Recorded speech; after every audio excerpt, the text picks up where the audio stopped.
Hello AP Chemistry and welcome to Chapter 16, Acids and Bases, where we take the basics that we've been talking about since Chapter 4, or since last year really, and we just add on layers, right? We layer in a Lewis structure stuff, we layer in equilibrium stuff, we layer in some of the solubility stuff. All of it sort of comes together in this one beautiful, magical chapter, which does require, like it says in that outline, right, that you actually know all those other topics. So please, please, please, I urge you, as we encounter something and you realize, ooh, maybe I didn't get it as well as I thought I did the first time, drop by or go review. Just make sure that you do know it, right, so that way you can master this material. All right, because this also does make up a significant chunk of what you will see on your AP exam, right? So this is stuff to know well. All right, so first, obviously, let's talk about some basic definitions. Simple definitions, I guess, would be better. Arrhenius, right? So when we're talking about acids, right, we are talking about things, right, that increase, right, the H plus in solution. And for bases, we are talking about things that increase the hydroxide ion in solution, right? Problem here, right, is that we have to be in solution, which not all reactions are in solution. And then, right, mostly this pertains to strong acids and strong bases, right? In that our things that do this, increase the H plus, are mostly going to be our strong acids, which dissociate to form H plus, right? Or our strong bases, which dissociate to form hydroxide ions, right? So in terms of limitations, one, we've got the whole aqueous thing, and two, it mostly limits itself most naturally to strong species, right? Where in our Bronsted-Lowry definitions, right, we have the concept of a proton donor, right, and we have a proton acceptor. Right, so again, we are still talking about reactions happening in aqueous solutions, right, with water as our background, right? None of this can happen without water in the background. But for our H plus donors, obviously, whatever it is, right, has to have a hydrogen, right, that is able to be lost, right, during the course of this reaction, right? And in order to be an H plus acceptor, what it's going to have is, ding, ding, ding, right, has to have a lone pair. If it doesn't have a lone pair, it cannot function as a Bronsted-Lowry base, right? So do be mindful about that as we're looking at our structures, which is why it's important that we can sort of envision the types of Lewis structures that happen based on location on the periodic table, right? These are all things that, if we can do them, make everything else happen so much more easily. All right, so Bronsted-Lowry reactions. So the thing about this, right, is that they happen in pairs, right? So just like when we talked about redox, there always had to be a reduction accompanied by an oxidation, right? Something had to lose electrons and then something else had to pick up those electrons, and it had to happen together. Same thing here with Bronsted-Lowry, right? In that we have to have something that functions as an acid, in that it has a proton to donate. We have to have something that functions as a base that has lone pairs that can take the proton, right? And then, right, we end up with whatever's left, right? And then that new protonated thing, right? Likewise, down here, we have something that has an H to donate. We have some lone pairs that can take that H, right? And then we end up with that chloride, and we end up with that protonated form, right? Going back to the stuff in your guys' book, right, now we can label these, right? In that if this is something that is an acid, right, then over here, this deprotonated version is its conjugate base, yes? Whereas for water, right, if it's functioning as a base here, this protonated version is its conjugate acid, right? Conjugate pairs. And note that it's always the conjugate of the thing it came from, yes? As in, like, chloride is the conjugate base to its protonated form, yes? Likewise, if we look down here, right, again, chloride is the protonated,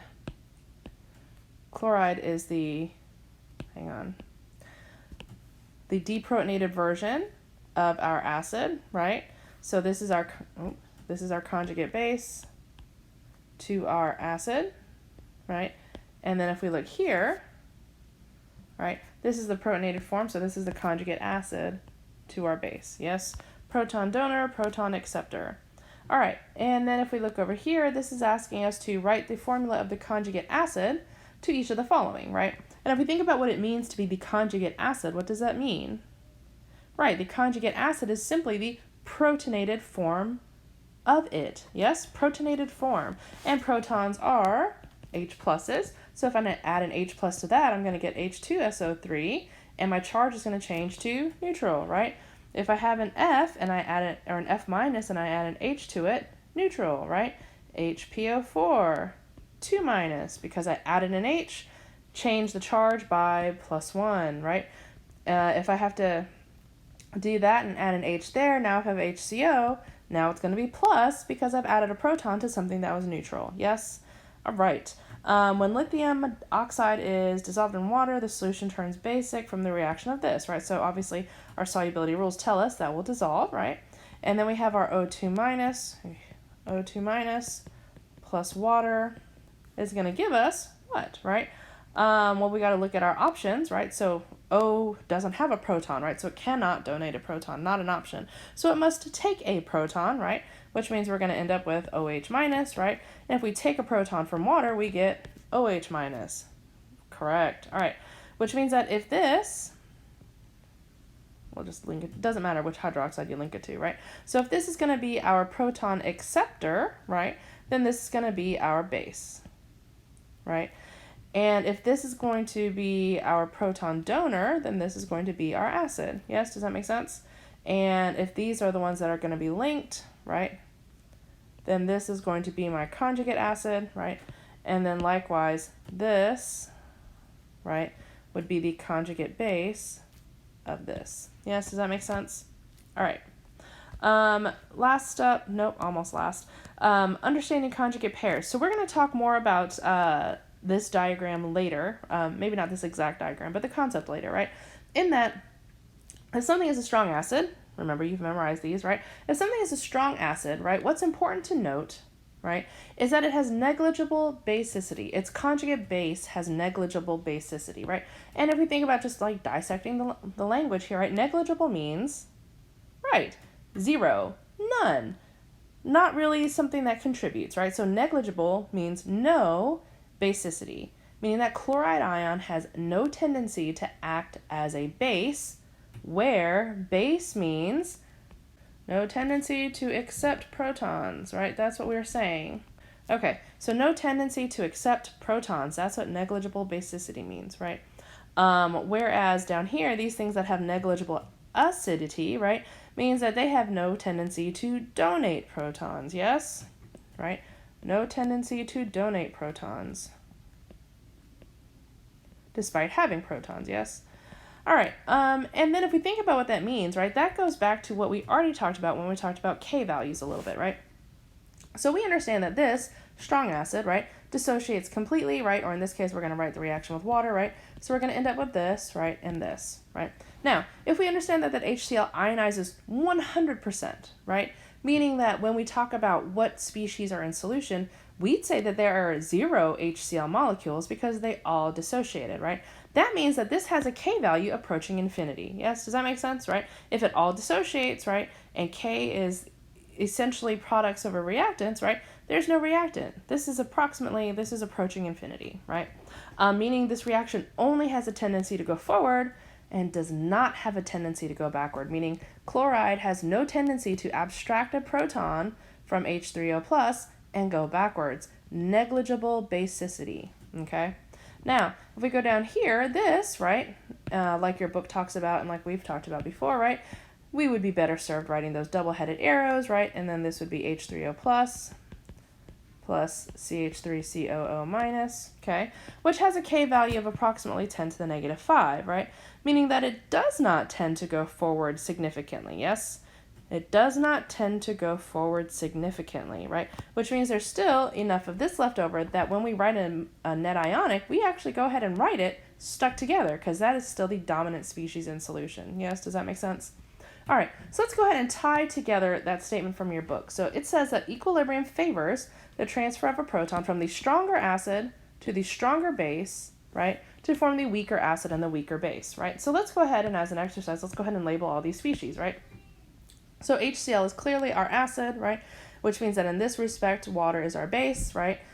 Which means that if we're linking our species, these, right, this is our conjugate base, right, and this is the conjugate acid to the water, right? Does that make sense, right?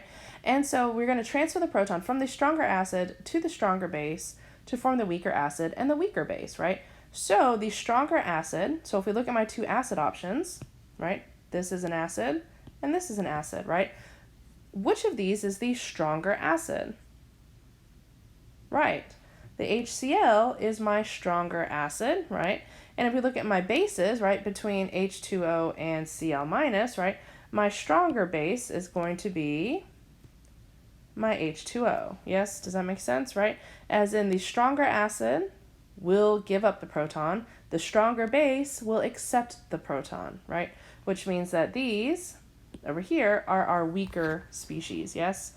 Okay, so for starters, analyzing the second one, let's go ahead and label all of our species, right? So here we have our acid, and here we have our base, and here we have our conjugate base, and here we have our conjugate acid, right? So we have the acid form, which is protonated, and then the base form, which is deprotonated, right? And here we have the base form, and then we protonate it, and that's our conjugate acid. So again, equilibrium favors the transfer of a proton from the stronger acid to the stronger base, right? Stronger acid will donate, the stronger base will accept, leaving us with a weaker acid and a weaker base, right? So if we have a K is equal to 10 to the negative 5, right, that means there is more reactant versus product, yes? That's what that means, right? So then if we look at what our reaction says in this case, right, what that's saying is that this is the stronger acid, yes? In that of my two acids, right, the H3O plus is the stronger acid. It is the one that preferentially donates a proton, right, which is what leaves us on the reactant side, right? Which means that in the land of bases, which is the stronger base, between comparing my options of water or acetate ion, right? Acetate ion is my stronger base in that it is the one that does the accepting of the proton, which leads us over here. Yes? Make sense? All right. Then finally, right, that takes us to one last practice, right, where it says predict whether the equilibrium lies to the left or to the right. So here, let's just label our species, right? So we see what happens to this is it ends up deprotonated, right? So it ends up donating a proton, which means that this is acting as our acid, and this is clearly its conjugate base because it's the deprotonated form, right? Here, which means that this must be a base, and this must be its conjugate acid or its protonated form, right? So then the stronger acid, right, is going to be the one that donates the proton. We have two acids to consider. We have this acid and we have this acid. So which of these ends up donating the proton, right? Let's go back to our diagram and compare water versus H2PO4 minus, right?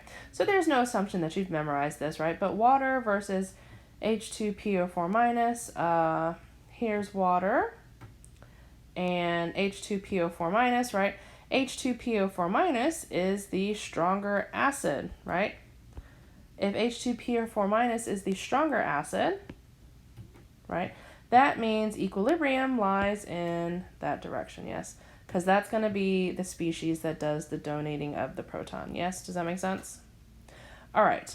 If we look at the second equation, right, again, analysis, right?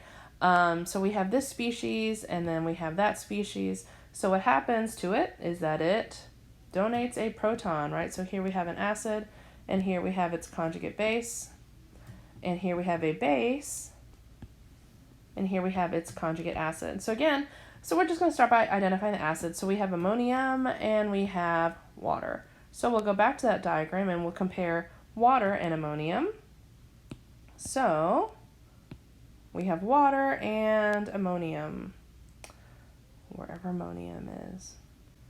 All right, so between water and ammonium is the stronger acid, right? So this is my stronger acid, which means that equilibrium lies in that direction. Yes, does that make sense? All right, thank you for listening. Lots more to come. Be good. Bye.